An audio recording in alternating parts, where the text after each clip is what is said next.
Tras esta breve pausa, retomaremos la jornada con esta primera mesa redonda sobre las nuevas necesidades en materia de garantía de ingresos e inclusión en Euskadi. Sigue en castellano. Nuevas necesidades que han surgido en el ámbito de la pobreza y de la exclusión, no solo debido a la crisis sociosanitaria de la COVID-19, sino también las que, como hemos visto, se arrastraban de antes y pueden haberse visto agudizadas. Y también analizar en qué medida esas nuevas necesidades han revelado carencias en el sistema. Algunas ya han sido mencionadas hasta ahora. Se ha hablado de la precarización del empleo, la feminización del riesgo de exclusión, la situación de las personas pensionistas con escasos recursos, la pobreza infantil, la transmisión intergeneracional de la exclusión social, mejorar el acceso. Mai ingurua deustoko. Esta mesa redonda la va a moderar María Silvestre, profesora de Sociología de la Universidad de Deusto. Socialdemócrata del Estado de Bienestar. Desde entonces, Silvestre ha investigado y publicado sobre la percepción y la valoración de las políticas sociales, sobre valores políticos y sociales y sobre políticas de igualdad. Por ejemplo, ha colaborado con los informes FOESA y con el de Oxfam sobre desigualdades en Euskadi. Actualmente, como saben, dirige el Deustobarómetro Social de la Universidad. Tras la anterior crisis económica, María Silvestre escribió que estábamos evolucionando de un individualismo placentero y protegido a otro no placentero y desprotegido. Ahora que estamos en otra crisis, vamos a ver hacia dónde nos está llevando. Berarekin utziko zaituztet. Les dejo con María Silvestre cuando quiera, adelante. Eguerdion eta eskerrik asko etortzea.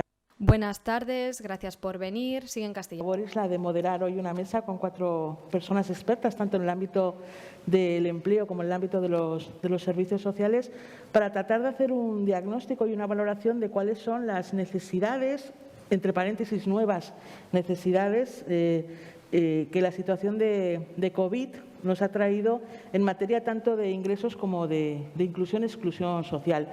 Y pongo nuevas necesidades entre paréntesis lo de nuevas porque creo que se ha dicho, ¿no?, en las ponencias marco que nos han precedido y lo están diciendo numerosos estudios, como el hecho de que la COVID o la situación de COVID o la pandemia o la crisis sanitaria lo que ha venido sobre todo es a ahondar, ¿no?, desigualdades previas estructurales ya existentes, ya preexistentes, ¿no?, y poner de manifiesto cómo las situaciones de crisis lo que vienen es a perjudicar a aquellas personas, aquellos sectores, aquellos grupos sociales o colectivos que ya lo estaban pasando mal antes de que aconteciera dicha crisis, ¿no? En ese sentido, después de estas ponencias marco que hemos tenido, estas 3 presentaciones previas esta mañana, yo creo que sería interesante intentar abordar esta cuestión tanto desde un punto de vista estructural, pero también coyuntural, ¿no?, es decir, con el impacto efectivo que ha tenido la crisis y la singularidad que le ha aportado, tratando también de hacer un diagnóstico de previsión, pero sobre todo me interesaría, yo creo que puede ser muy interesante, incorporar una perspectiva interseccional, una perspectiva de género, ¿no?, para pues bueno, articular esas necesidades también en el discurso de los cuidados y de la redefinición del espacio de lo público, ¿no?, para poder abordar mecanismos y políticas de inclusión mucho más integrales. Entonces, para todo ello, pues tenemos, como os decía, el lujo de contar con 4 personas expertas en materia tanto de servicios sociales como de empleo, que voy a proceder a presentar, y luego os cuento la dinámica de la mesa. Yo se lo he anticipado previamente. Van a ser primero 10 minutos para que puedan hacer una valoración desde su ámbito de conocimiento y experiencia sobre esas necesidades, y después les someteré a un sumarísimo examen con una pregunta trampa para que puedan contestar brevemente. Ya les he dicho que van a sacar matrícula de honor. Y después de esa respuesta a la pregunta, ¿no?, que se suscite, ¿no?, con respecto también a la reflexión previa de esta mañana, que ha sido muy interesante, como lo que puedan ellos aportar en este momento, ya dar paso a las preguntas, ¿no?, y reflexiones que podáis hacer desde el público. Entonces, empiezo por Ana Sofía Tellechea. Ella es diplomada en Trabajo Social por la Universidad del País Vasco y licenciada en Sociología por la Universidad de Deusto. Trabaja en Cáritas Vizcaya, donde es responsable del Departamento de Análisis y Desarrollo y del Observatorio de la Realidad Social en la entidad. También es miembro del equipo del Observatorio de Cáritas Confederal Española y desde ahí se coordina con el equipo de estudios de Cáritas Española de la Fundación FOESA. Participa en los grupos de trabajo sobre inclusión social de la RGI de APN Euskadi y es representante de Cáritas Euskadi en el Consejo Vasco de Inclusión del Gobierno Vasco y asimismo miembro del equipo de dirección de Cáritas Vizcaya. Además, colabora con la Universidad de Deusto y es profesora de Servicios Sociales en el Estado de Bienestar, en el Departamento de Trabajo Social y Sociología de la Facultad de Ciencias Humanas y Sociales de la Universidad, por lo que tengo la suerte de tenerla de compañera en el grado y en el departamento. De hecho, hemos coincidido muchos años dando la misma asignatura, ella en euskera y yo en castellano. Está Borja Doval, que es licenciado en Psicología, máster en Gestión Directiva de Organizaciones No Lucrativas, especialista en Psicología de la Intervención Social. Su trayectoria profesional destaca directora de la Asociación El Carbanatus desde 2005 hasta la actualidad y coordinador local y asistente de la Subdirección de Política Educativa de la Asociación Prodesa hasta 2005. Otra experiencia en el sector a destacar sería que ha sido presidente de IREKIN, la Federación de Entidades de Iniciativa e Intervención Social de Euskadi hasta hace poco. Ha sido presidente de Guitzardats, Asociación de Empresas de Iniciativa e Intervención Social de Vizcaya, también hace poco, y vocal de la Junta Directiva de Guitzardats hasta 2013. También vocal de la Junta Directiva de APN Euskadi hasta 2019 y secretario de la Junta Directiva Coordinadora de Obras Socioeducativas de La Salle, también hasta hace poco. Por su parte, me he saltado una hoja, ahorita tengo. Un momento.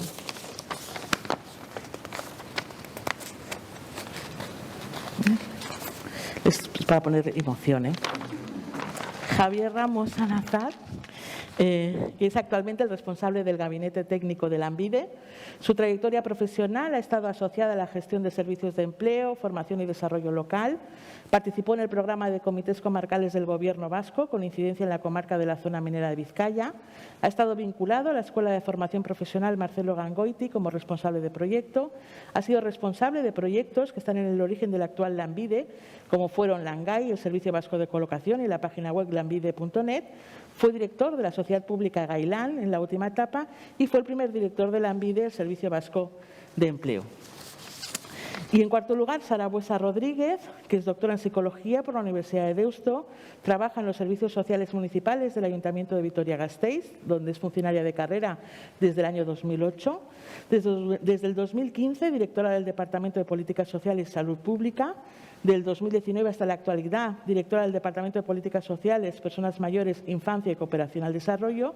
Su trayectoria profesional anterior está centrada en el apoyo psicológico y acompañamiento a personas que afrontan situaciones traumáticas, especialmente a mujeres que enfrentan violencia en sus relaciones de pareja, ámbito en el que compaginó durante años investigación, intervención y docencia.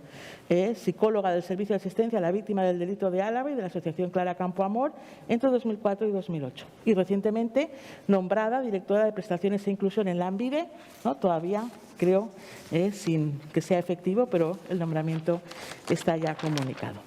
Pues bueno, como os decía, no os mentía, yo tengo 4 perfiles profesionales de investigación y de reflexión muy interesantes para abordar el tema de las necesidades. Y ahora, sin más dilación, le doy paso a Ana Sofi para que nos haga esa reflexión de las necesidades, sobre todo desde el ámbito del tercer sector, de Cáritas. Vale, pues eskerrik asko, María. Eskerrik asko. Muchas gracias, María. Gracias por darme esta oportunidad y felicidades también a los organizadores. Me parece que es el momento propicio y además el tema es imprescindible, lo tenemos que abordar. Tenemos que hablar de los ingresos mínimos y de la exclusión, teniendo en cuenta a distintas voces y impulsando la reflexión, más en los tiempos que corren además. Sigue en castellano. He procurado ceñirme, yo creo que al tiempo y a las cuestiones que nos planteabais para esta mesa redonda, y voy a partir a la hora de compartir con vosotras y con vosotros lo que estamos observando en Cáritas, un poco qué es a lo que le estamos dando vueltas, pues de una constatación, ¿no? Remarcar un poco esta mañana ya se ha dejado ver, ¿no? Pero la característica multidimensional de la exclusión, ¿no? Si hablamos de inclusión, tendríamos que analizar el alter ego de la inclusión, que es la exclusión, que es algo más que pobreza y que es multidimensional.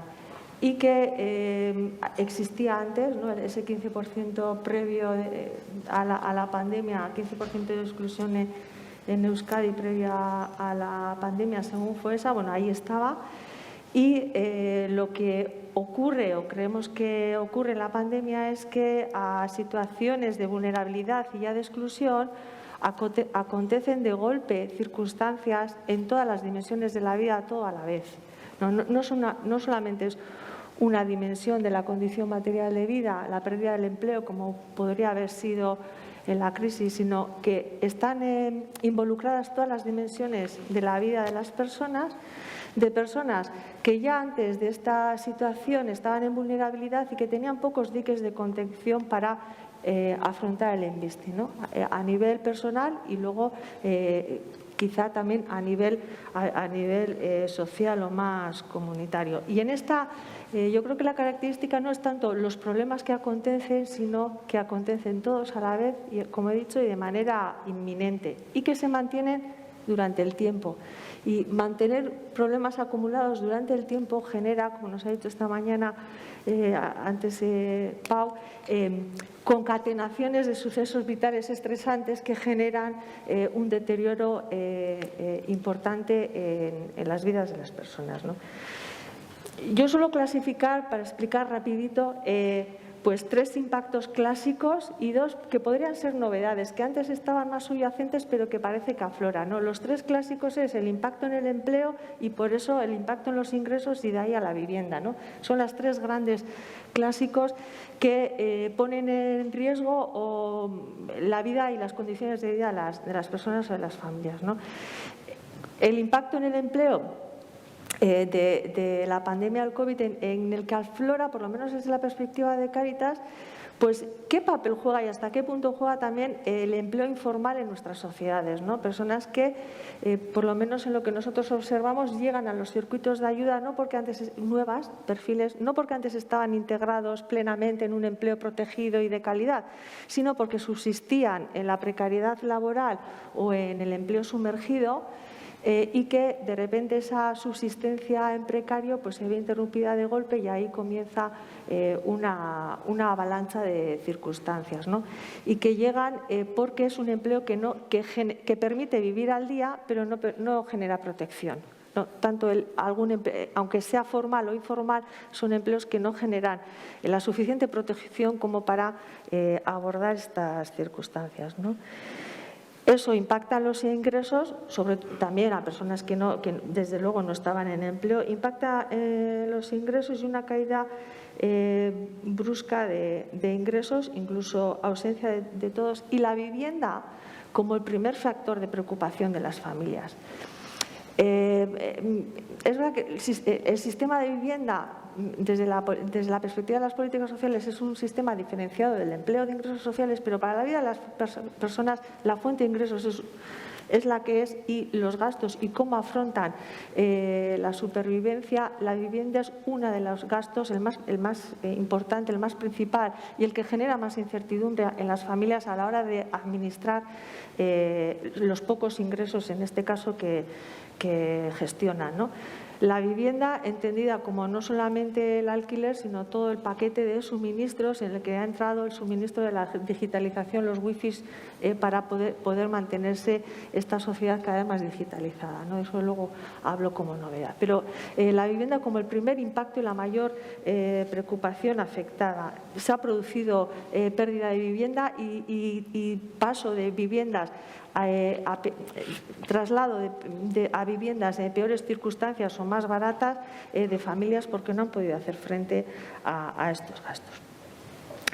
Estos son los impactos clásicos. Esto suele pasar cuando hay una crisis y se tambalean los cimientos sociales. Empleo, ingresos, vivienda suelen estar tocados para las familias en vulnerabilidad.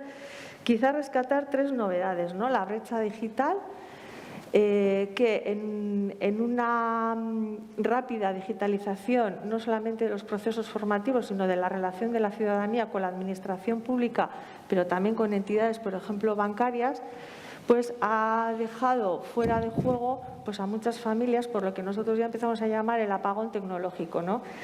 Que se podría definir por ausencia de red, de cobertura online, ausencia o poca adaptación de los dispositivos de los que cuenta la familia para gestionar sus necesidades de conectividad y también la falta de habilidades, ¿no? Las destrezas digitales que se suman a un factor que les deja a estas familias pues más excluidas, ¿no? Ya se habla de la brecha digital como un factor de exclusión que requiere no solamente la dotación en ingresos o la dotación en dispositivos, sino que requiere acompañamiento en esas destrezas, ¿no?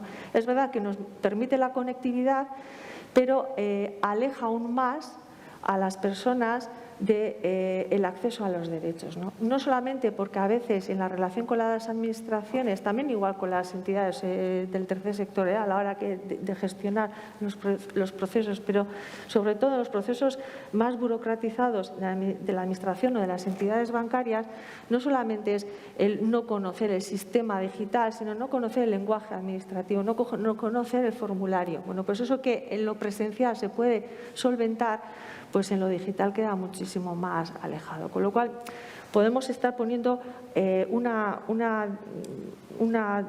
dificultad más al acceso a derechos de las personas, ¿no? Y alejándolas aún más de los sistemas de protección. La otra novedad sería el impacto psicológico emocional, ese estrés, ¿no? Ese estrés a lo que las familias en vulnerabilidad y esa incertidumbre mantenida en el tiempo y esas condiciones aún más precarizadas han podido generar en las dinámicas familiares, en los impulsos vitales, en la posibilidad de ver ahí una salida y sobre todo a familias con menores a su cargo o a su cuidado, ¿no? Sobre todo mujeres solas con menores a su cuidado que tienen que lidiar con varios frentes a la vez, ¿no? La subsistencia, la educación, el acceso al empleo, la sostenibilidad, la convivencia familiar y de repente se ven gestionando la multidimensionalidad de la exclusión. Y el impacto, yo creo que todavía sí no visibilizado que haya podido tener eso en la infancia. Creo que somos adultos que hemos gestionado esta pandemia como una cuestión de adultos, hemos hablado con los adultos, pero no sabemos qué piensan los niños y las niñas, cómo han pasado esta situación las niñas y los niños, los jóvenes, los adolescentes, pero sobre todo quizá las víctimas silientes de esta situación han sido los niños y niñas, ¿no? Hemos hablado mucho de los adultos, entre los adultos, haciendo cosas para los adultos y solucionando los problemas de los adultos, ¿no? Pero en las familias los niños y niñas han sido sujetos activos de esta incertidumbre, de esta tensión, de esta problemática social, familiar y también personal, ¿no? En un momento, además, en los que han estado fuera de uno de los sistemas más protectores, ¿no? Aunque no impacta a veces en la sí que la escuela es un sistema muy, muy protector y ha habido niños que han tenido bueno, los niños han vivido la parte, sobre todo, del confinamiento, pues fuera de ese sistema de protección, ¿no? La tercera novedad quizás ha sido la cuestión de la soledad. Yo creo que el aislamiento y lo presencial, esto que agradecemos ahora, ¿no? el tener esta posibilidad, ¿no? A todo el mundo nos ha puesto en valor y ha visibilizado la importancia de los vínculos personales, pero es verdad que una de las características de la exclusión es no tener el suficiente capital social o relacional para revertir las circunstancias que pueden ser adversas, ¿no? Cuando el Estado falla, cuando las organizaciones sociales fallamos, pues a veces es el capital social y relacional personal el que te hace de colchón, y en estas circunstancias pues ha aflorado la debilidad del capital social y relacional de las familias en vulnerabilidad social, ¿no? Y que la soledad está mucho más extendida que a los grupos sociales clásicos como pueden ser las personas mayores, ¿no? Se está hablando de la soledad de los propios jóvenes, se está hablando de cómo ha impactado esto en la sociabilidad también de los niños en esa primera infancia, se está hablando de la soledad de estas mujeres que tienen que sacar adelante a las familias. Bueno, pues yo creo que la cuestión de la soledad también y de la fragilidad de los vínculos es un tema que aflora. Yo quiero llevar una última cuestión que amagabas en la presentación, María, que es la cuestión de los cuidados. Cuando hablamos de inclusión social y de pobreza, sobre todo cuando planteamos como que el espacio de la participación y de la inclusión es el espacio productivo, no gestionamos la variable de lo reproductivo y del cuidado de la vida. Entonces, sí que en esta pandemia sí se ha puesto de relieve la importancia de contar como personas de una red de cuidados. No haciendo un llamamiento al cuidado solo cuando somos vulnerables por la enfermedad, sino porque el cuidado es una permanente en nuestras vidas. Está a lo largo de la vida, desde que nacemos hasta que morimos, en los momentos más críticos, pero también en la cotidianidad. Y esa es una variable que tiene que dialogar bien con las políticas de inclusión, porque no solo es, porque si no estamos en la dicotomía entre lo público y lo privado, y eso no funciona muy bien, sobre todo con las familias en situación de mayor vulnerabilidad o mayor pobreza, que tienen que generar la coordinación de esos dos mundos, ¿no? Nos pedíais perfiles. Yo soy incapaz de dar un perfil. Creo que el eje de género, el eje de origen, sobre todo las personas de origen inmigrante en situación irregular, y la perspectiva de edad, son cuestiones que cruzan la pobreza y la exclusión en nuestro entorno, ¿no? Pero yo a veces suelo decir que si pusiéramos en este recinto a personas que están entre la vulnerabilidad y la exclusión social desde una perspectiva multidimensional, las juntáramos y les dijéramos, todas ustedes tienen algo en común, descúbranlo, no se reconocerían, porque es desde el niño o la niña de una familia frágil hasta una mujer inmigrante o un joven inmigrante sin papeles, hasta una persona sin hogar, hasta una persona mayor que puede haber tenido un proceso vital distinto. Entre ellas no se reconocerían como miembros del mismo club, ¿no? Entonces, eso lo que nos lleva a la necesidad de abrir la mirada. No hay el empleo, la inclusión a través del empleo evidentemente es una herramienta principal y es importante, pero la necesidad de abrir la mirada, y voy a los retos. Te queda un poquito tiempo, ¿eh? Pues digo los retos y ya está. Luego la luego necesidad ya nos cuentas.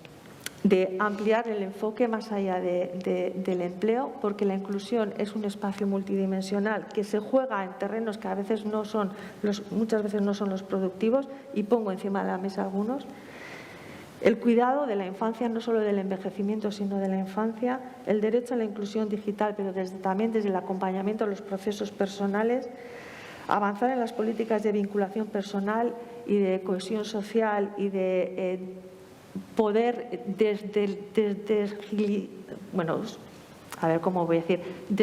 luchar contra la deslegitimación de los colectivos que sufren exclusión, el derecho a la participación, al reconocimiento, a la contribución social, a la dignidad, a eso que le atribuimos al empleo cuando el empleo no es posible, y la sostenibilidad y el cuidado del entorno, porque sin cuidado del entorno, sin desarrollo sostenible, esto es incapaz, ¿no? Con lo cual, abrir la mirada y colocar en el centro, más allá de la inclusión, el desarrollo humano desde una perspectiva más integral. Y contra la pobreza, pues ampliar, hemos dicho, ¿no? La RGI, el sistema de rentas mínimas, no llega todavía, espero que sea todavía, no llega a toda la población que sufre pobreza. Bueno, pues lo que queda es, si vamos descubriendo que la medida es buena, pues ir ampliando. Y yo añadiría que junto a la dificultad de acceso, para muchas familias es la dificultad de mantenerse dentro del sistema con cierto éxito. Quizá por esa gestión de la escasez, porque la banda ancha se nos va llenando de complejidades, múltiples complejidades, múltiples sistemas con los que tenemos que interactuar como ciudadanos cuando estamos en exclusión.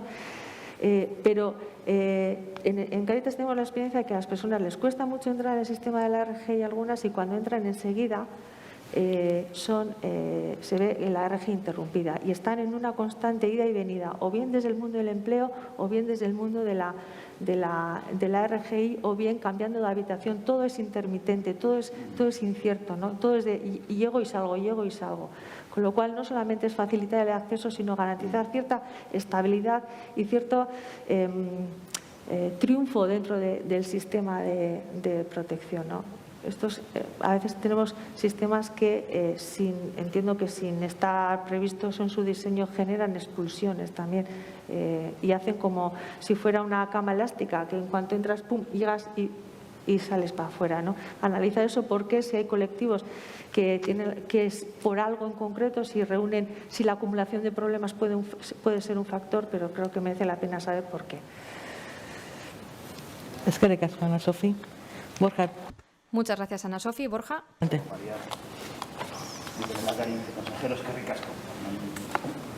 En nombre de Sare, eskerrik asko, decía, y quería comenzar, después del agradecimiento, pues teniendo un recuerdo, ¿no? Y un reconocimiento, en este caso, pues a las personas que aunque las estamos citando, pues no dejamos de tener muy presente que son el centro del sistema, es lo que da sentido a las políticas, o da sentido a las intervenciones que llevamos a cabo. Y en una época como la que estamos viviendo, pues reconocer la dureza del momento, la dificultad y el esfuerzo, ¿no? de muchas de ellas, de todas, por tirar para adelante, por salir de una situación pues que es especialmente compleja. La sanitaria y la que genera esta situación, que también pues compartimos a lo largo del día. En esta jornada estamos reflexionando sobre la inclusión social en Euskadi y lo estamos haciendo teniendo pues especial atención y una mirada especial al momento que estamos viviendo, ¿no? El contexto en el que nos encontramos. Es importante tener en cuenta que no es casual que en esta época, que en estas circunstancias, se haya puesto el foco en determinadas situaciones de vulnerabilidad y estemos destacándolas. Seguro voy a repetir algunas de las cosas que hemos ido compartiendo hoy, que acaba de decir Ana Sofi, y repetirlas no está de más en este caso, porque aunque estamos poniendo el foco en ellas y estamos pudiendo hablar, debatir y buscar soluciones para ellas, es cierto que para mucha cantidad de gente, por desgracia, en nuestra sociedad, en nuestro país, estas realidades que para nosotros son visibles, pues para mucha gente son invisibles. Hemos vivido y hemos sentido y hemos reclamado también desde las entidades sociales y desde quienes estamos seguro aquí reunidos presencialmente o online, hemos reclamado la visibilidad de alguna de estas realidades durante todo este periodo. Y poner el foco sirve para el que quiere mirar. Bueno, yo creo que es agradecido, que es de agradecer que estamos poniendo encima de la mesa hoy estas situaciones y estamos intentando y analizando soluciones, causas y desarrollo que se están dando en las mismas, ¿no? Nuestras entidades, las entidades del tercer sector social de Euskadi, acompañan, atienden, cuidan, asisten, forman, orientan, curan, previenen un montón de las realidades de vulnerabilidad que estamos planteando y que vamos a plantear. Y las entidades del tercer sector, y agradezco también pues, la apuesta y la invitación y la participación, no solo en la jornada, sino en lo que pues, escuchaba tanto a la vicelehendakari como el viceconsejero, de apuesta de contar con el sector para el desarrollo de políticas de aquí en adelante también, ¿verdad? Y el sector lo hemos hecho, hemos estado presentes durante la pandemia. ya estábamos antes de la pandemia, es obvio, ¿no? Ya estábamos antes de que las realidades y la crisis azotara alguna de las situaciones que planteamos. Y lo vamos a seguir estando después, porque si algo tenemos claro, yo creo que todas las que estamos reunidas hoy, si algo tenemos claro es que esta crisis solo es la crisis anterior a la próxima.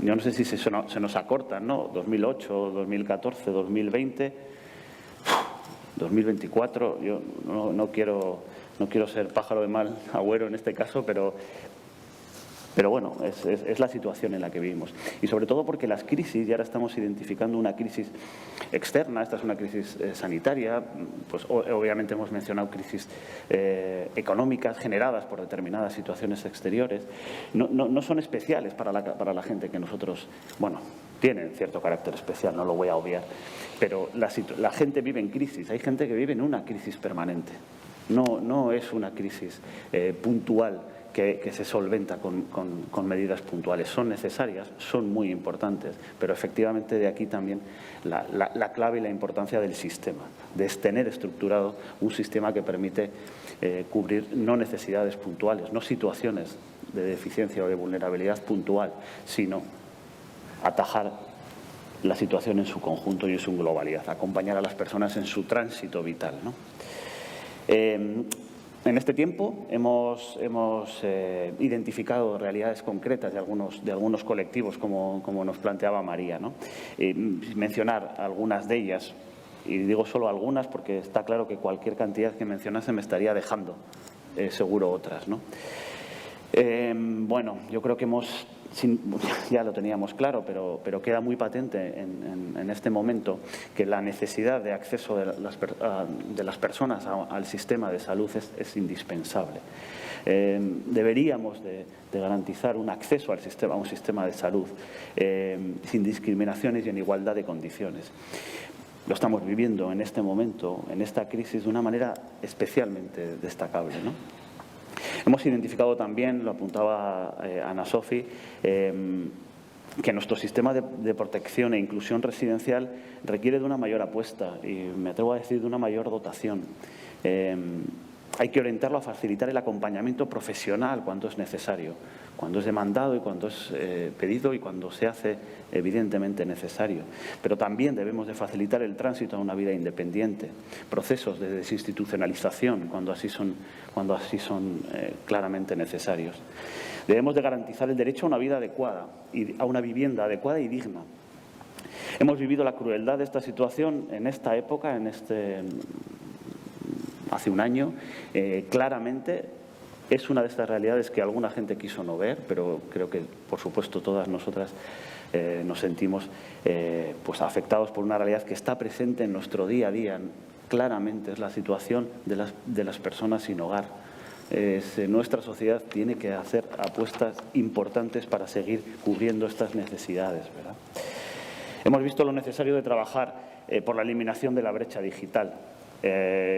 Entramos en una vorágine de digitalización. Yo me sumo al carro de apostar por este sistema, pero eso sí, pido que no generemos una nueva forma de exclusión. Lo estamos planteando. La digitalización va a corremos el riesgo de que deje al margen de mucha parte del sistema y de muchas partes de las coberturas y de las realidades a un montón de gente. Lo hemos vivido con menores y familias durante la época de la pandemia, que se han quedado al margen de esta, o con muchas necesidades, no solo en el ámbito escolar, también en el ámbito social, ¿no? Yo creo que lo hemos apuntado. Pero no solo menores y familias, también personas mayores, también personas con discapacidad. Debemos de hacer accesible esa digitalización a todos los colectivos y no es fácil la apuesta. Hemos visto la necesidad con una claridad, yo creo que potente, de apostar por el sistema de salud mental. No voy a decir que es uno de esos desconocidos o invisibles del todo, pero bueno, no sé si tenía los focos suficientes. No sé si nuestra sociedad había puesto los suficientes focos en el sistema de salud mental. Debemos prevenir, acompañar, etcétera, la soledad no deseada. Y me apunto a lo que decía Ana Sofi, no solo estamos hablando de una soledad no deseada para las personas mayores. Tenemos muchos otros colectivos, jóvenes, adultos, sea cual sea su procedencia, que sufren esta soledad no deseada. El envejecimiento activo, lógicamente, hemos visto la situación de importantes colectivos, bueno, mujeres víctimas de violencia que necesitan una apuesta potente por dar cobertura a parte de las necesidades que también se han visto de manifiesto. La conciliación de la vida familiar y laboral, ¿no? Y yo creo que todas las que he podido recorrer y algunas más que seguro que se me quedan, hay que hacerlo con un análisis con perspectiva de género, ¿no? Yo creo que esto debe de transversalizar los planteamientos que hacemos. Los programas del Fondo Inor Atzean Utzi Gabe que se pusieron en práctica y de los que el tercer sector pues ha participado en su desarrollo, pues son una muestra de cómo dar algunas soluciones, solo algunas, porque obviamente no se puede dar a través de un fondo de estas características respuestas a todas las necesidades.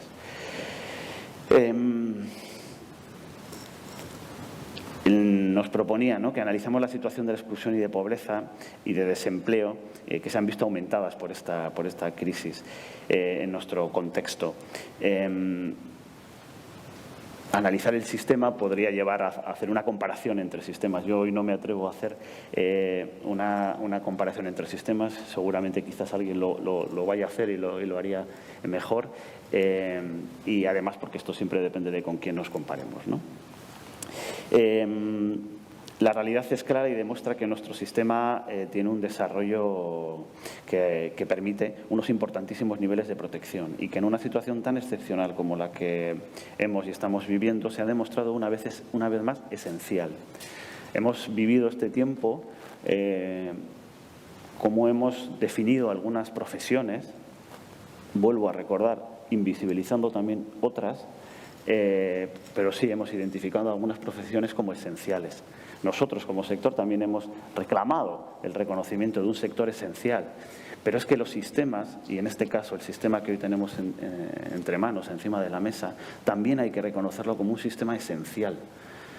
De la misma manera que hemos entendido que hay realidades y profesiones esenciales, este sistema lo es.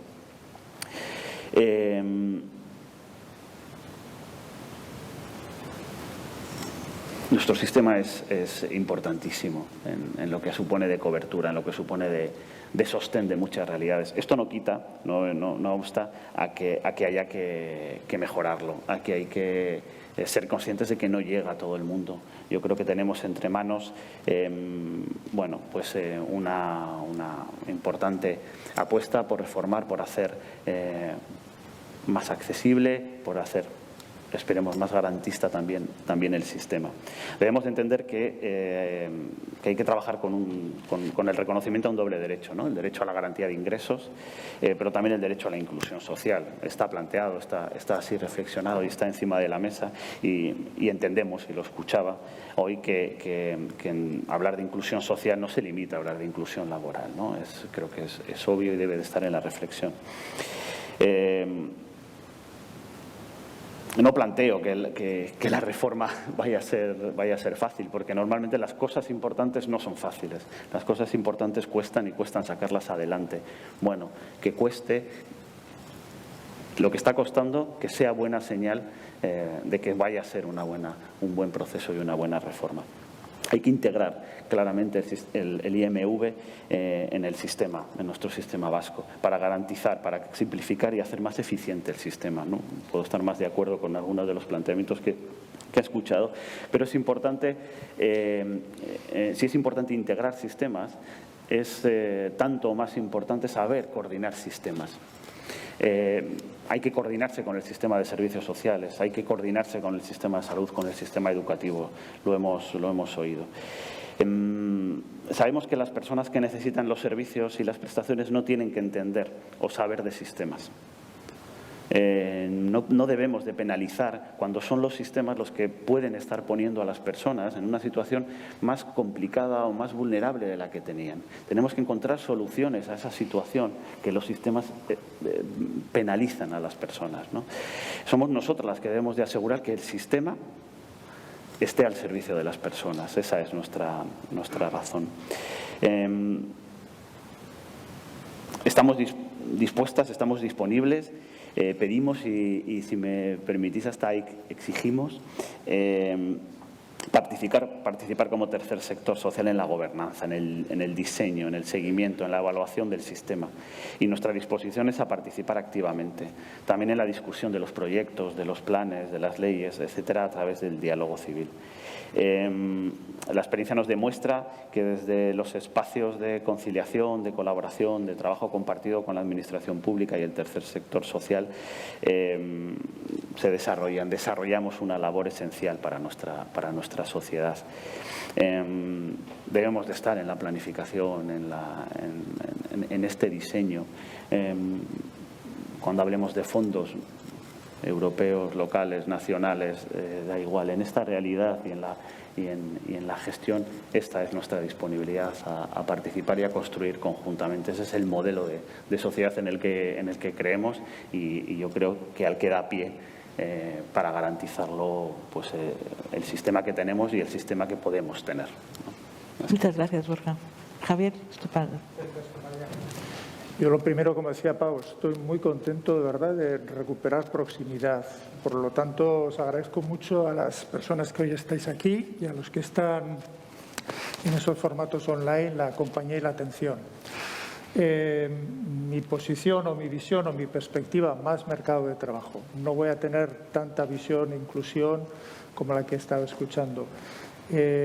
A modo de decálogo, yo creo que tenemos que tener presente, y esta crisis nos ha hecho reflexionar sobre ello, la enorme subsidiariedad que el mercado de trabajo y la generación de riqueza tiene del dinamismo económico. Y, curiosamente, el dinamismo económico tiene una enorme subsidiariedad de coronavirus. Ya nos ha puesto cada uno en su sitio. Por otra parte, casi todas las crisis van dándonos enseñanzas o, cuando menos, nos dejan elementos de reflexión. Yo creo que una de las más importantes es que la capacidad, la estructura productiva de Euskadi, junto con determinados instrumentos, como pueden ser los de políticas pasivas de cohesión y los de puros de cohesión, ha hecho que los indicadores, los mencionaba Idoia al principio, no estén para que estemos absolutamente satisfechos, pero nos han hecho pasar una crisis probablemente en una situación mejor que la que esperábamos. Entonces hay que pensar en que tenemos una estructura productiva, un conjunto de empresas y unos mecanismos, unos instrumentos que nos han hecho solventar una situación tremendamente compleja, mejor de lo que esperábamos. Otras circunstancias de las que están evidenciando estas crisis, y yo creo que esta es recurrente en Euskadi, no es que lo hayamos descubierto ahora, pero es interesante que lo tengamos presente. Esa capacidad productiva que tenemos no es suficiente para dar empleo a toda la población activa que está en Euskadi. Entonces, esta es una realidad con la que vamos a tener que convivir. Y, en parte, la razón de estas jornadas y de estos mecanismos es reconocer, no sé si es la sensación de fracaso, el reconocimiento de fracaso. Nuestra capacidad productiva no nos da para dar empleo a toda la población activa. De eso que tengamos las situaciones de paro que ahora tenemos. El mercado de trabajo que ahora tenemos no es el que, bueno, pues de este fin de semana aquí nos hemos dotado. Es un mercado de trabajo que va generándose, que va teniendo elementos patrimoniales que se van incorporando a la realidad que ahora tenemos. Entonces, a modo de contexto, hemos vivido una época interesante en lo económico. Hemos tenido unos incrementos del PIB per cápita muy razonables, muy interesantes. En cuanto a productividad, hemos vivido una situación contenida con unas ciertas reducciones, pero ambos indicadores, el de PIB per cápita y el de productividad, nos sitúan por encima de la media de Europa y nos permiten ver cómo hemos construido este mercado de trabajo. ¿Hoy qué tenemos? Hoy tenemos un mercado de trabajo con más población activa, tenemos un mercado de trabajo con menos población ocupada, lo tenemos con más población parada Y lo que ha hecho esta transición, esta evolución de mercados de trabajo es acentuar unas determinadas circunstancias. Tenemos un peso de la población ocupada mayor de 45 años, envejecimiento, que ronda ya casi el 50%. Esta es una realidad que estos mercados de trabajo, estas capas, nos van dejando. Por otra parte, se ha reducido tanto el peso como la importancia que tiene el empleo joven en nuestro mercado de trabajo. Y estos también procesos de decantación. No solo es porque sea una generación más escasa, sino en realidad porque les dejamos menos espacio en el mercado de trabajo. Y por otra parte, otro elemento que esas capas de evolución del mercado de trabajo nos ha dejado es un incremento del paro estructural, del paro de larga duración. Probablemente porque no seamos capaces, a través de los distintos instrumentos, de aflorar, de sacar a toda esa gente que está estructuralmente en el desempleo. Esta situación, quizás más de perfil cuantitativo, convive con situaciones cualitativas de lo que hemos estado heredando en estos procesos. ¿Qué tenemos ahora? Tenemos más empleo a tiempo parcial, tenemos una reducción del empleo más estable, pues de carácter indefinido. Conviven con situaciones también muy positivas.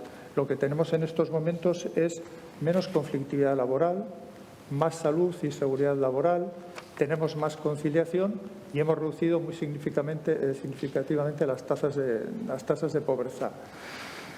Hay dos elementos cualitativos que dejo para cerrar esta parte cualitativa, y es que en todos estos periodos y ahora con la crisis de origen sanitario no hemos conseguido reducir significativamente los indicadores de desigualdad entre mujeres y hombres.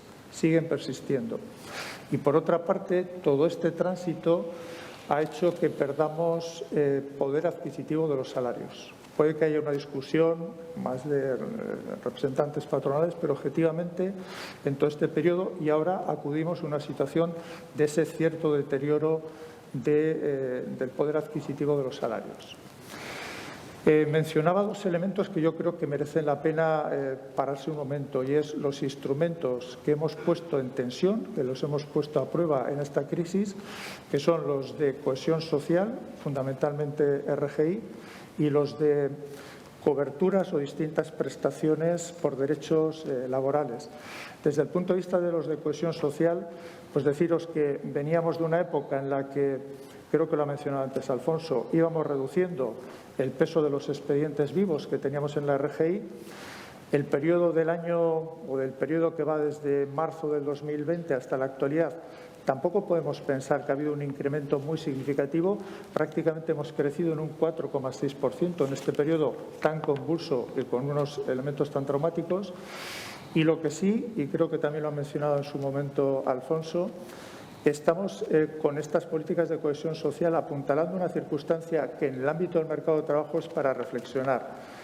Poco a poco, Lanbide se está convirtiendo en uno de los mayores patrones de este país.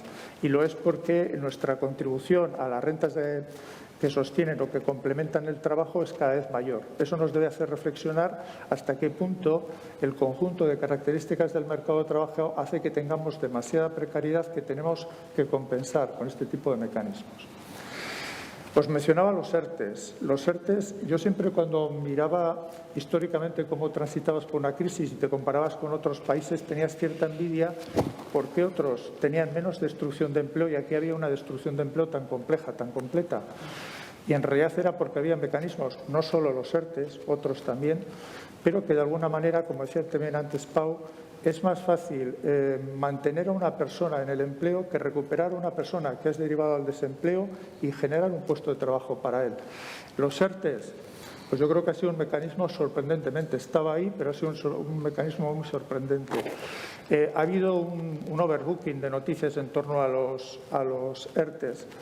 No debemos confundir el conjunto de peticiones que la autoridad laboral, aquí en Euskadi la Dirección de Trabajo, ha autorizado como ERTEs, y que en el número más alto podían rondar los 210.000, querría decir que potencialmente esas personas podían estar en un momento determinado en ERTE.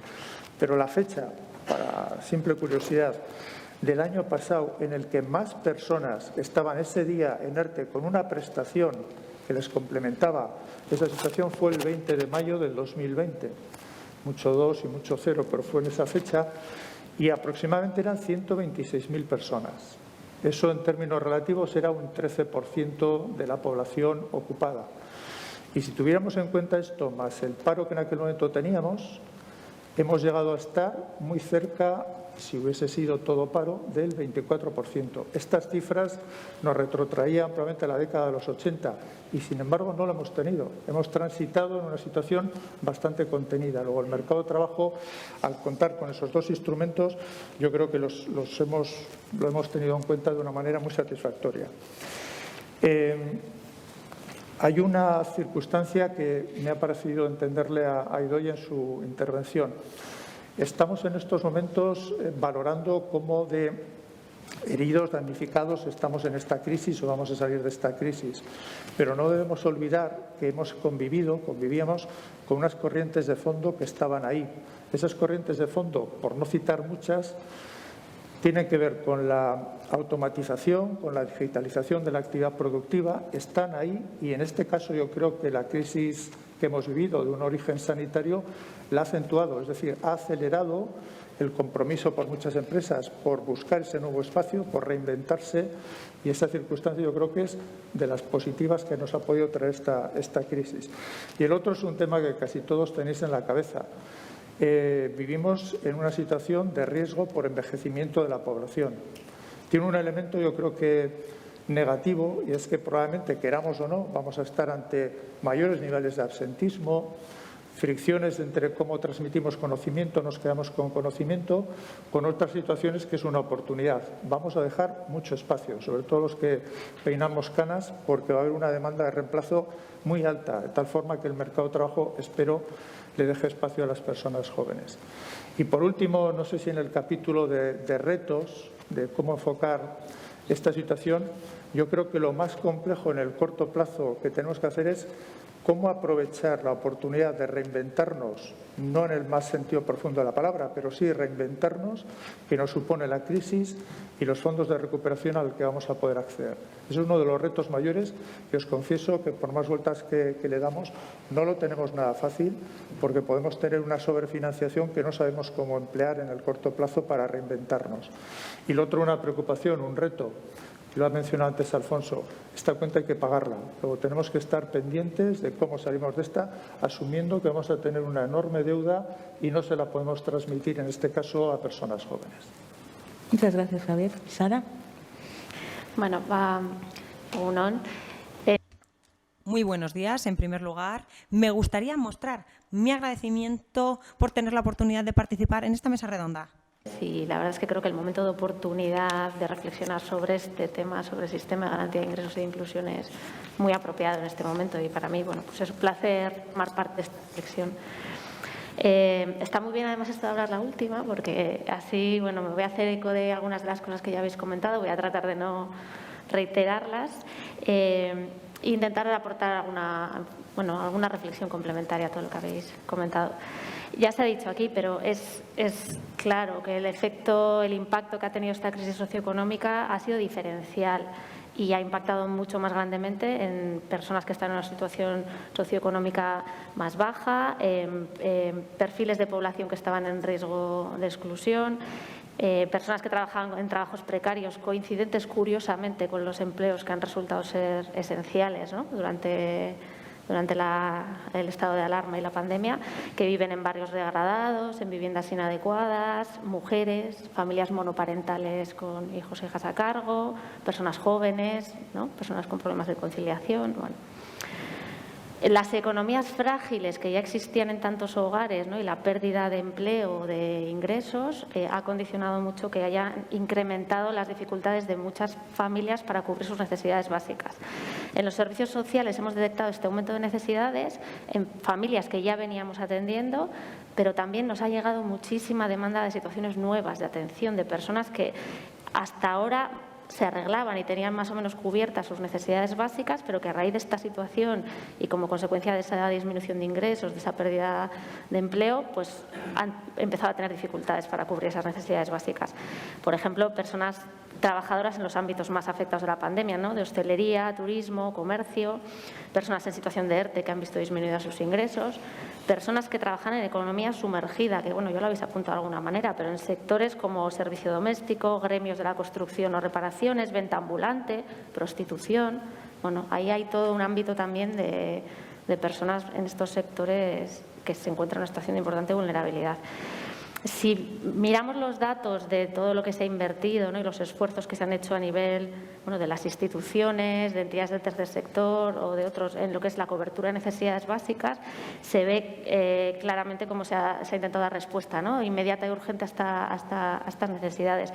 Y ciertamente yo creo que ha habido un incremento de estas necesidades real, pero pienso que la dimensión de esa conclusión también hay que leerla en relación a la situación con la vivienda y el empleo. Ya me voy a explicar, voy a intentar explicarme. En los servicios sociales también venimos detectando desde hace años, como han comentado ya, esa dificultad, esa preocupación por las personas y las familias en relación a la vivienda y las crecientes dificultades para poder acceder a una vivienda adecuada y también para mantenerla de muchas personas y familias.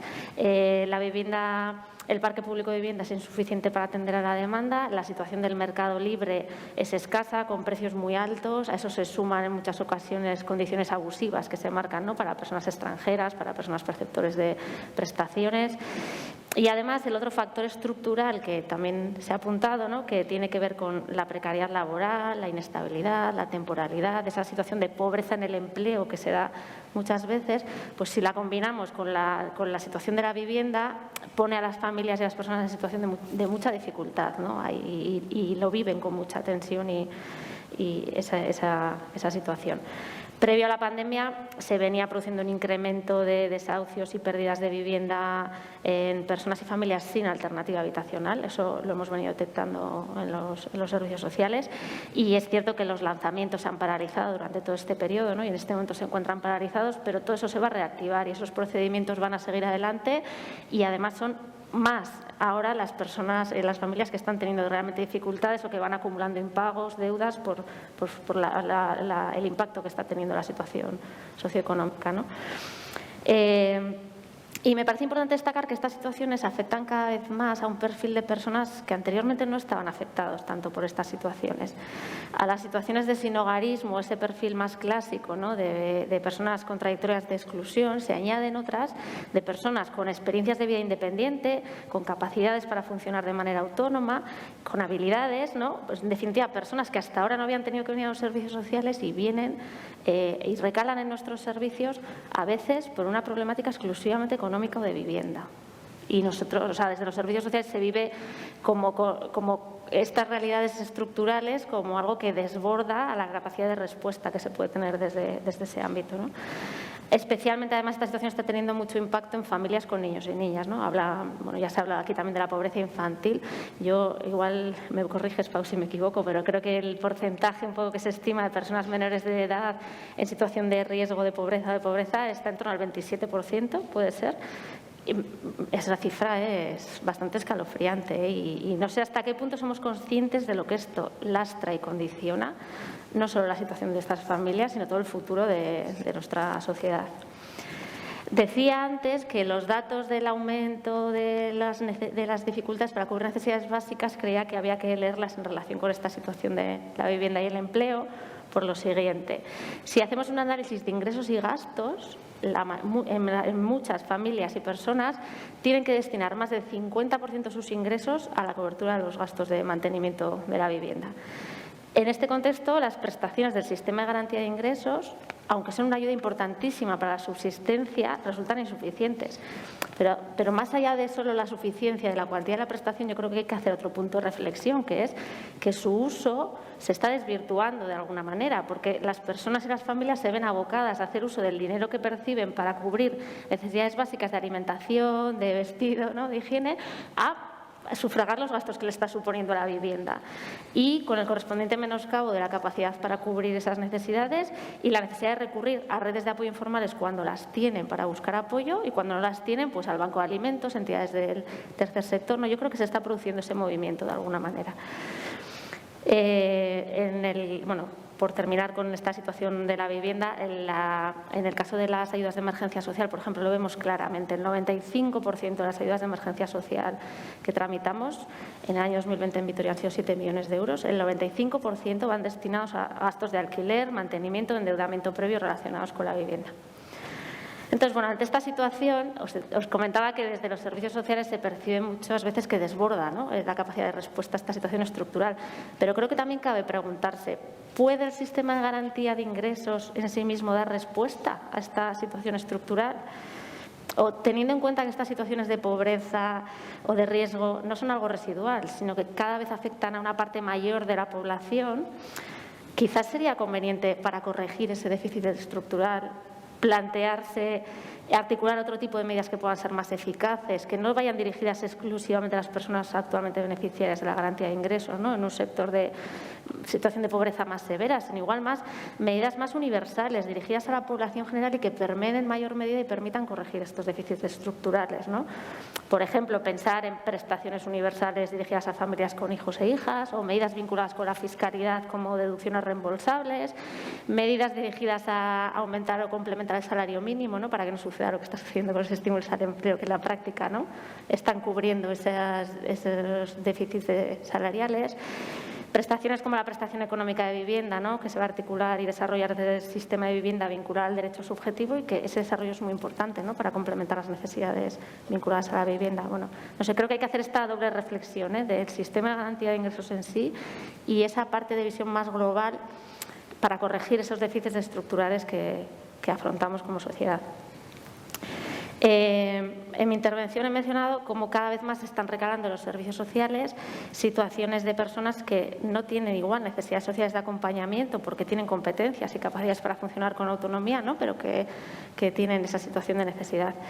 Y al mismo tiempo sí que hay otras personas y familias que, además de tener carencias de tipo económico o de vivienda o de otro tipo, sí se encuentran en situaciones para las que el acompañamiento y el apoyo que se puede hacer desde los servicios sociales es fundamental.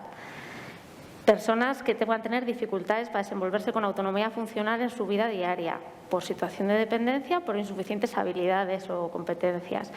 Personas que tienen dificultades para ejercer la crianza, una parentalidad positiva, para cuidar o recibir los cuidados que requieren. Personas en situación de desarraigo, soledad no deseada, ausencia de red de apoyo social y comunitario, desajustes convivenciales, situaciones de desprotección, de trato inadecuado, situaciones de exclusión, problemáticas de salud mental, de ajuste psicoafectivo. Ahí hay todo un espacio que es precisamente donde está la cadena de valor de los servicios sociales, ¿no?, donde hay una importante labor de acompañamiento y de apoyo que realizar por parte de los servicios sociales. Con la pandemia, además, hemos observado un aumento considerable y preocupante de todas estas problemáticas, la soledad, la pérdida de autonomía, la salud mental, bueno, de todas estas problemáticas que creo que sí que entran de lleno en el espectro de actuación de los servicios sociales. Y esto condiciona mucho la capacidad de autonomía e integración relacional de las personas y también de empleabilidad, ¿no?, en muchas ocasiones.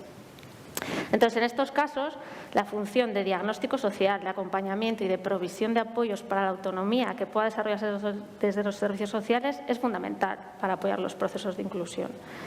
Sin obviar, que esto sí que me gustaría decirlo, que al hilo de algunas intervenciones que hemos escuchado antes me ha venido esta reflexión, que los procesos de apoyo se desarrollan en un marco de respeto a la autonomía de las personas para tomar decisiones sobre su propia vida y que su éxito radica precisamente en su empoderamiento. O sea, que no podemos llevarles de una oreja por el caminito ni imponerles de forma paternalista, ¿no?, las intervenciones o las soluciones. Pero es cierto que la labor de acompañamiento a las personas en su camino es muy importante, la que se puede hacer. Desde la óptica de los servicios sociales, facilitaría mucho los procesos poder desarrollar esa labor tan importante que hay por hacer, preservando una estabilidad en la disposición de ingresos y medios básicos para la subsistencia de las personas y familias, para que no suceda eso que estabas comentando antes, ¿no?, de que entran y salen del sistema. Y es que el retroceso que se da en procesos de inclusión y autonomía cuando se producen suspensiones o extinciones de RGI es muy grande. En esto nos preocupan especialmente dos perfiles. Uno, el de las personas en situación de elevada exclusión, en situación de sinhogarismo, con problemáticas asociadas de salud mental, de adicciones, personas que tienen habilidades ejecutivas muy mermadas o con una carencia de competencias y habilidades personales, personas que no disponen de un domicilio estable en el que a veces reciben las notificaciones, que a veces no comprenden las comunicaciones que reciben y que quizás no son capaces de cumplir con algunos requerimientos como ir a renovar o mantener activa la demanda de empleo y que no sé en qué medida en algunos casos tiene sentido, ¿no?, que se mantenga de esta forma. Bueno. Y otra situación que preocupa es la de familias con niños y niñas. Cuando se produce una suspensión o una extinción de prestaciones en una familia, comienza un dominio en cascada en el que se agrava de forma muy rápida su situación de exclusión. No pueden cubrir adecuadamente sus necesidades diarias más básicas, la dinámica familiar se desestructura, empieza a haber impagos que acaban desembocando en una pérdida de vivienda y es el castillo de naipes que tanto cuesta levantar y acompañar, es como que se derrumba, ¿no? Y al final, incluso aunque hay una mala gestión por parte de los padres, esos niños y niñas necesitan cubrir necesidades básicas y necesitan un hogar en el que vivir, ¿no? Entonces, los incumplimientos lógicamente tienen que tener sus consecuencias, el sistema se tiene que basar en un sistema de responsabilidad, pero al mismo tiempo creo que es necesario ajustar el nivel de exigencia que se establece a las competencias y a las situaciones de las familias y las personas y mantener esa conciencia del impacto que tiene esa pérdida de ingresos, ¿no? Y buscar un equilibrio, especialmente en un sistema que se configura de derecho subjetivo y no de merecimiento. Los procesos de inclusión de las personas no son lineales, son complejos, son costosos y no podemos esperar respuestas modélicas de las personas en todos los ámbitos de la vida porque no son solo cuestión de voluntad. Los procesos de inclusión deben acompañarse con medidas socioeducativas, psicosociales, de orientación, de acompañamiento. Emplear la limitación de las posibilidades de cubrir necesidades básicas como contingencia para conseguir cambios conductuales. Voy a poner un ejemplo muy concreto. Suspender o extinguir prestaciones ante un problema de absentismo escolar es una medida punitiva que no es eficaz y además tiene como consecuencia el agravamiento de situaciones de exclusión y limita mucho las posibilidades de trabajar procesos de inclusión y autonomía. La interseccionalidad y la transversalidad de las políticas de inclusión que se ha mencionado aquí, ¿no?, esta mañana, verdaderamente creo que es esencial, porque si no los esfuerzos de apoyo que podemos hacer desde un sistema o de otro en un momento dado caen en saco roto. Para darle sostenibilidad es imprescindible que entre todos sostengamos esos procesos de inclusión de las personas, intentando darles continuidad y evitando rupturas.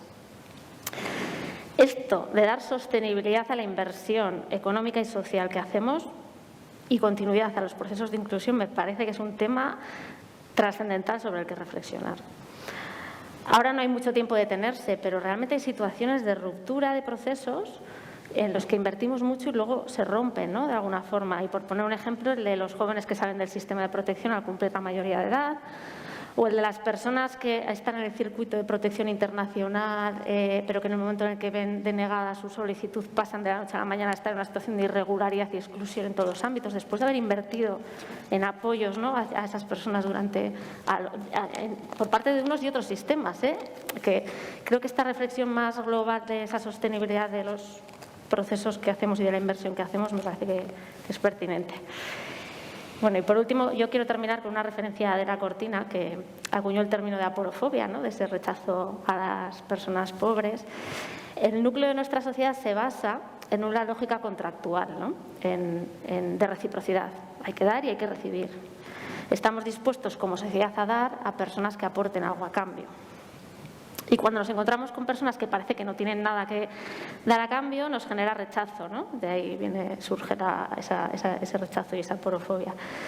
La aporofobia se combate con el empoderamiento de las personas pobres, reconociendo su dignidad y su valía, dotándoles de recursos, de capacidades y competencias para que puedan vivir con autonomía y desarrollar sus proyectos de vida. Es una cuestión de justicia. Pero además, Adela Cortina nos hace la invitación a desarrollar una mirada lúcida hacia todas las personas, porque no hay ningún ser humano que no tenga nada valioso que ofrecer, aunque no sea a cambio. Muchas gracias, Sara. Bueno, muchas gracias, ¿vale?, a las 4 personas que habéis intervenido, sobre todo por respetar los tiempos que sabíamos que iban a ser. Cuando os dijimos 10 minutos, sabíamos que ibais a hablar 15 y así ha sido. Así que muchas gracias por respetar ese tiempo. Entonces, como nos quedan solo 15 minutos, un solo entre comillas, no sé si formularos la pregunta que tengo pensada para el examen, que ibais a aprobar seguro, o dar pie a que tengan oportunidad las personas que están en el público de formular sus propias preguntas y así generar generar un poco un debate, no solo aquí arriba, sino también con el público asistente. Entonces, yo me las voy a reservar por si no hay mucha pregunta o hay poca pregunta, y le voy a ceder primero, o le doy paso, si os parece bien, al público asistente si quiere formular alguna pregunta.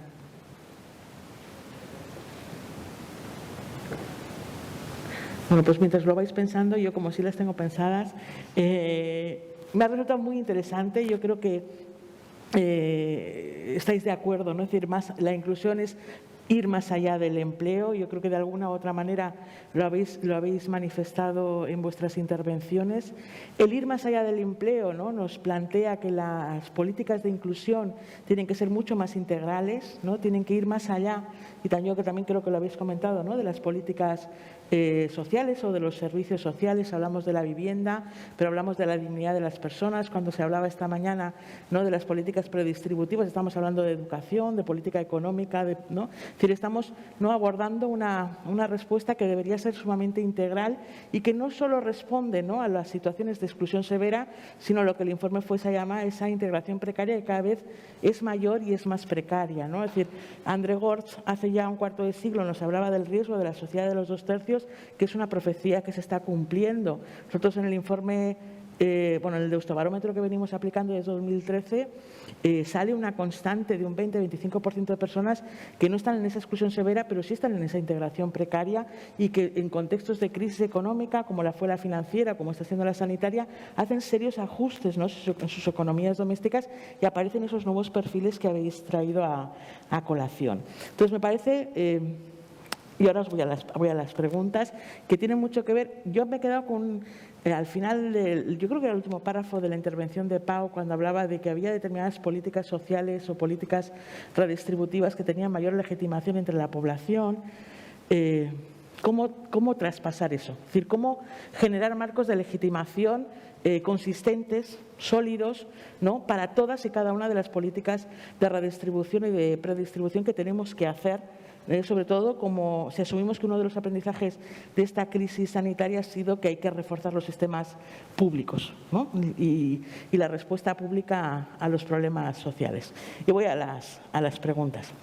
Yo, Ana Sofía, igual te daría la oportunidad de desarrollar un poco más la idea de ese primer reto, más allá del empleo, sobre todo, es decir, cuando el empleo no es la opción, y sabemos que hay determinados colectivos, determinadas situaciones en las que no va a ser el empleo la solución de la inserción, cómo articularlo de manera integral y cómo llevarlo a la práctica, en este caso desde el tercer sector, pero que sin que se perciba como algo residual, como algo oculto, como algo que no queremos ver y que, por tanto, no relegamos, ¿no?, a Cáritas o a quien sea, ¿no?, para que le dé una respuesta. Es decir, cómo integrar, ¿no?, esas políticas de inserción que no pasan por el empleo, desde la dignificación, ¿no?, a la ayuda y a la intervención con esas personas. En cuanto a Borja, me ha gustado también el final. Yo creo que también te gustaría, intuyo, desarrollar la participación de Saren Sarea en la cogobernanza, ¿no?, en la gobernanza de la gestión de lo social, y de la atención y de la intervención social en este quinto plan, en la nueva ley. Es decir, qué papel, ¿no?, que puede jugar el tercer sector en esa gobernanza de las políticas sociales. Javier, tú me lo has puesto muy, muy a tiro, porque cuando has dicho no hemos resuelto la desigualdad de género en las políticas de empleo. Mi pregunta es fácil, ¿por qué? Es decir, tenemos indicadores y diagnósticos evidentes desde hace tiempo de que existe, ¿no?, una desigualdad estructural de género en la desigualdad, la feminización de la desigualdad, pero sobre todo también en el empleo a tiempo parcial, en la precariedad en el empleo, en la brecha salarial, en la segregación profesional. Es decir, hay un montón de indicadores que llevamos años sabiendo que existen. Estamos dando se está dando desde las instituciones, desde la ANVIDE, desde los gobiernos en general, una respuesta con perspectiva de género a la situación de la desigualdad entre mujeres y hombres en el empleo, de por qué persiste esa desigualdad estructural. Yo tengo una respuesta, pero me gustaría mucho conocer la tuya. Y por último, Sara, atendiendo un poco a tu experiencia, además creo que una experiencia sumamente argumentada y sumamente pedagógica y didáctica. Me gusta mucho escucharte desde lo que es el aprendizaje de la gestión de los servicios sociales y viendo, ¿no?, la nueva responsabilidad que vas a tener y recogiendo, ¿no?, lo que comentaba Alfonso Gurpegui en la presentación del proyecto de ley del quinto plan que tratan, ¿no?, o que se va a tratar de coordinar e integrar los servicios sociales del empleo. ¿Cómo? ¿No? En una respuesta de 3 o 4 minutos, pero poco cómo se puede abordar esa integración. Y ahora sí tenéis libertad para contestar brevemente a estas fáciles preguntas. Vale, ¿la fácil cuál era?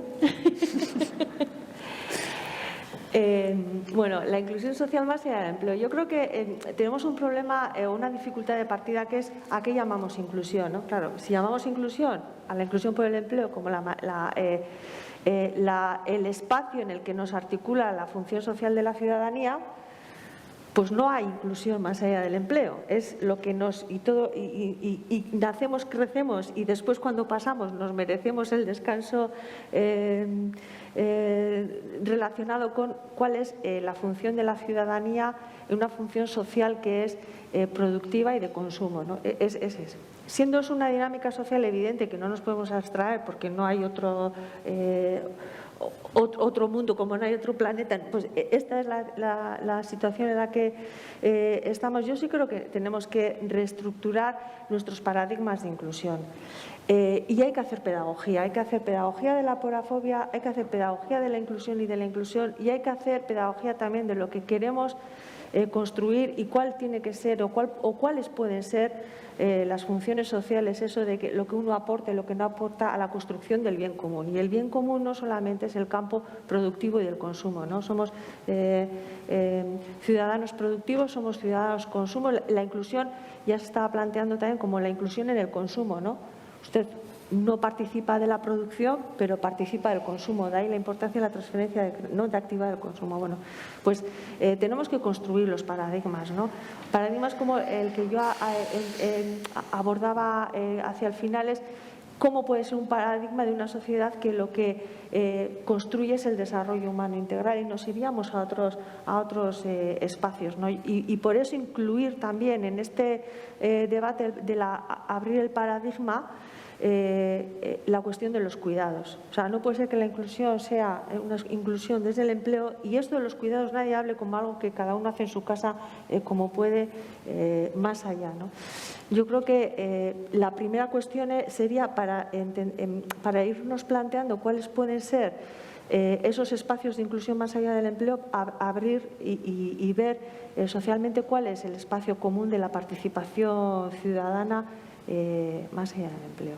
Por otro lado, también hay otra doble dirección, cómo abrir el espacio del empleo, y ahí es más fácil porque igual tenemos más experiencia a los distintos perfiles y capacidades de las personas, ¿no? Las empresas de inserción, el empleo inclusivo, en el que distintas habilidades, capacidades de las personas permiten oportunidades de participar en el sistema de mercado, pues bueno, esa también es otra, abrir y adaptar el mercado a las condiciones y a las posibilidades de la vida, pero luego de las personas, pero luego ir buscando, ¿no? Yo creo que la inclusión por los cuidados es otro elemento que hay que incorporar a la inclusión. Y después, yo creo que hay un camino que hay que inventar, o sea, no existe. Cuando dotamos al empleo de su función integradora, más allá que distributiva de la riqueza, que hablamos, y en la propuesta de empleo del Plan Vasco decimos, no, dotamos al empleo de aquello que tiene como valor de desarrollo personal, de participación, de reconocimiento. Hay un montón de aportaciones que hace el sistema de empleo a la ciudadanía, incluso a tener un lugar en la sociedad, a tener una función. Bueno, pues habrá que dotar de otros, habrá que crear otros elementos, otros mecanismos, otras herramientas que también aportan esos valores que hasta ahora los atribuimos al empleo, porque un empleo precario tampoco aporta eso que hablamos sobre el empleo, ¿no? Un empleo precario no aporta sentido vital, capacidad de desarrollo de las capacidades, no aporta. Entonces, ¿cómo ampliar el empleo para que realmente pueda cubrir esa necesidad y generar plataformas de participación, de creación, de construcción de lo común? La cultura puede ser, el voluntariado puede ser, pero no como condición a redistribución de renta. No puede ser que usted participa en el sistema de empleo de mercado, produce y si no, tiene un plan B de ingresos a cambio de que usted haga algo. No puede ser así. Yo creo que las dinámicas de construcción de lo común, más allá de la construcción productiva, y el cuidado puede ser la cultura, el voluntariado, la construcción de lo común, están por inventarse. La cuestión es saber si queremos, o sea, si eso es una opción. Quien quiera, de los tres, con brevedad, porque estamos acercándonos al final. Seguimos el orden. Pues sí, decía en la intervención que estábamos dispuestos y disponibles, ¿vale? Como entidades, como personas que participamos en el tercer sector, desde luego es razón de ser, ¿no? Para nosotros no tiene sentido una participación en una construcción que no sea la sociedad de todas, ¿no? Por tanto, lo hacemos desde esa responsabilidad, desde la responsabilidad de entender que actuamos en lo que es de todas, en lo que es espacio público, y desde esa responsabilidad y participando desde ahí. Las dinámicas son muchas, pueden ser muchas. Para eso hay que generar espacios y para eso hay que generar dinámicas que permitan hacer sostenible esa participación del tercer sector.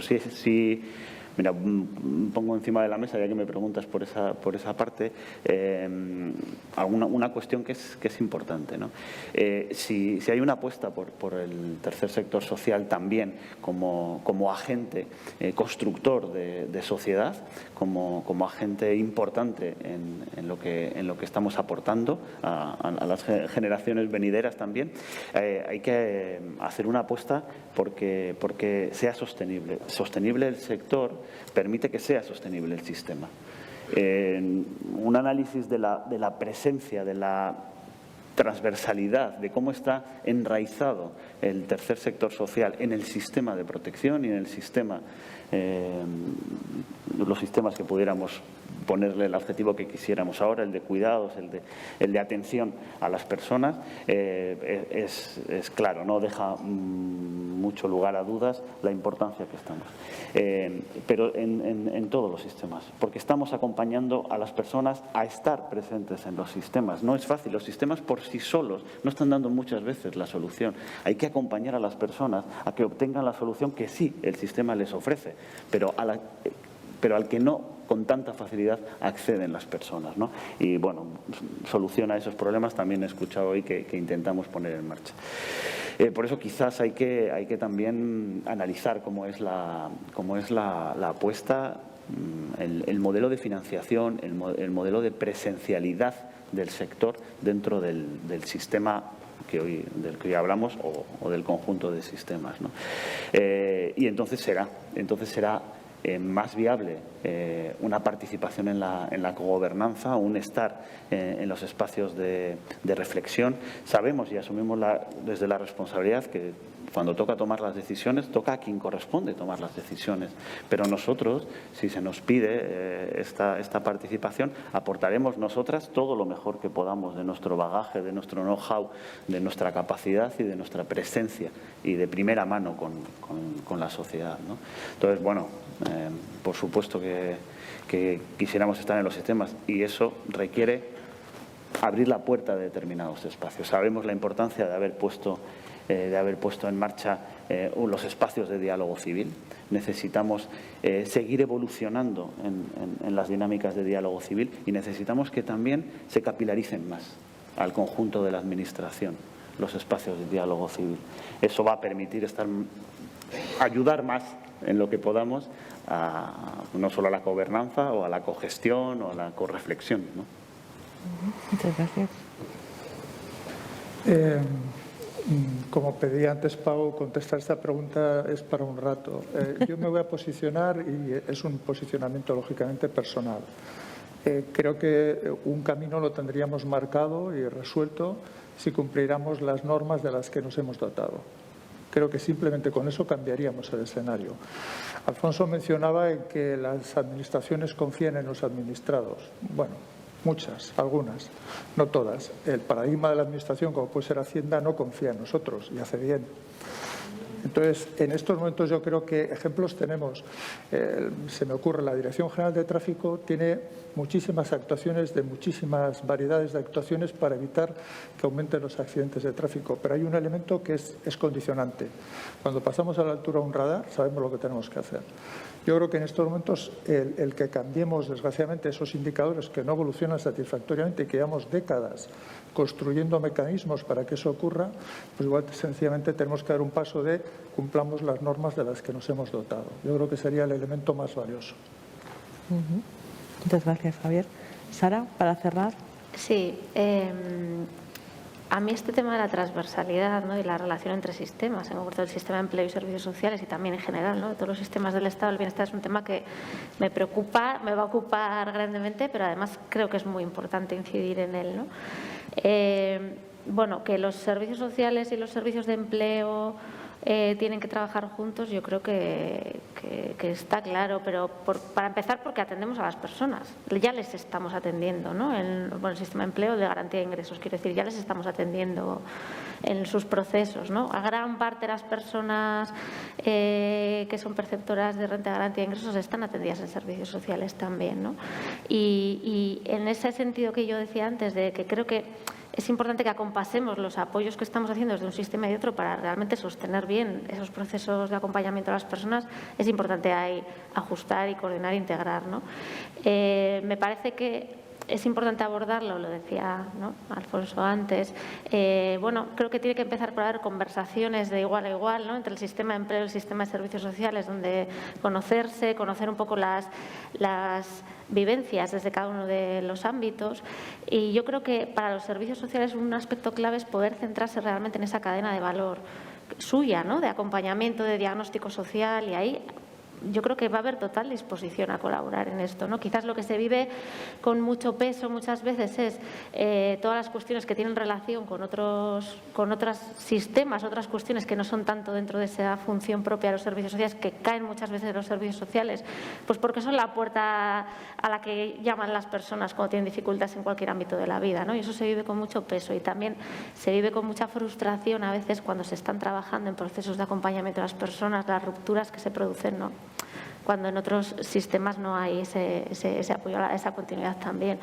Entonces, yo creo que es una cuestión de abrir esos espacios, y creo que se puede hacer y se puede avanzar para empezar en ese diagnóstico más ajustado de las necesidades de las personas, en estratificar necesidades, ¿no?, y en esa colaboración y coordinación conjunta en los procesos de acompañamiento. Y luego una herramienta que me parece muy importante, más allá del sistema de empleo y de servicios sociales, porque la inclusión va más allá de eso, yo creo, ¿no? Yo creo que todos los sistemas que formamos parte del Estado del Bienestar tenemos que aportar ahí esa herramienta marco del plan de inclusión, plan vasco de inclusión que se va a abrir, ¿no?, y esa idea de identificar políticas tractoras en la que entre todos los sistemas nos pongamos, ¿no?, mirando a las necesidades de las personas y enfocando ahí unos objetivos de trabajo conjunto, transversal, compartidos. Creo que es una herramienta que puede ayudar mucho también en esa transversalidad. Muy bien, muchas gracias de nuevo a las 4 intervenciones. Estamos ya muy justicos de tiempo, ¿no? Nos pasamos 3 minutos, pero hemos empezado tarde. Entonces, yo creo que si hay alguien, ¿no?, que quiere hacer alguna pregunta, que no se la quede, ¿no?, en la garganta, sino que...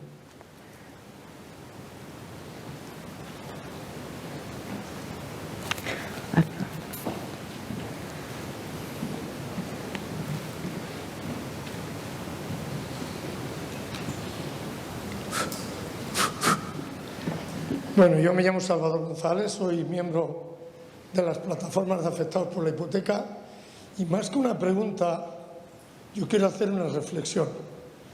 Y la quiero hacer porque estamos recibiendo un aluvión de problemas. Nosotros somos, digamos, un muro donde se apoya mucha gente últimamente más. Agradezco a Sara Buesa el lenguaje tan sencillo con el que ha abordado el problema de la vivienda, que es uno de los problemas más acuciantes.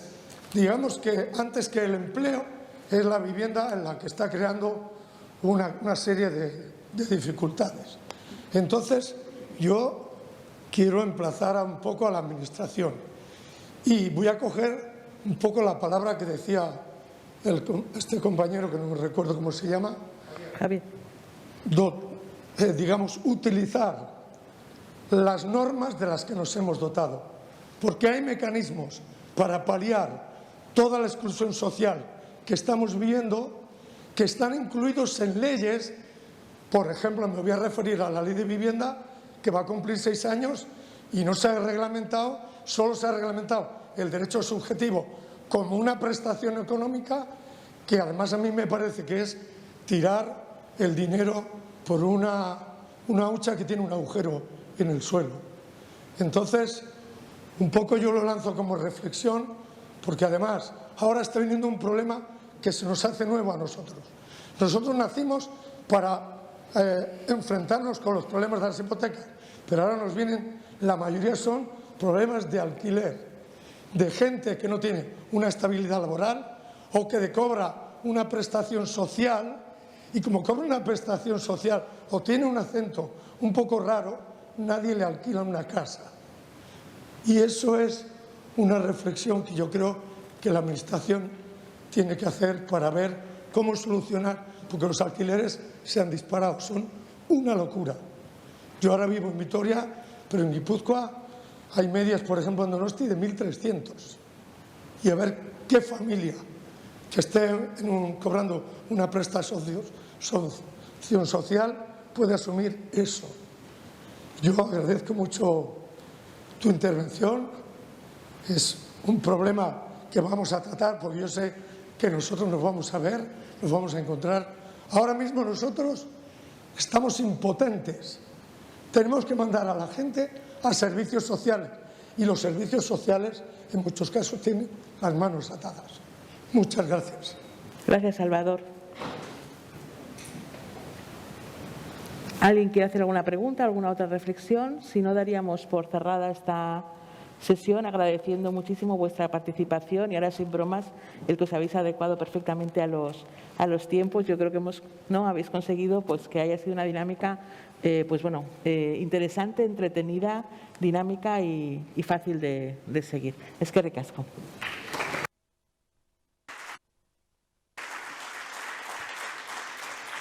Me cuelo justo en los aplausos para recordaros a todos, también a los que nos siguen vía Internet, que retomamos la jornada a las 3 de la tarde con la mesa redonda sobre la mejora de los dispositivos para la garantía de ingresos y la inclusión social en Euskadi. Qué debate.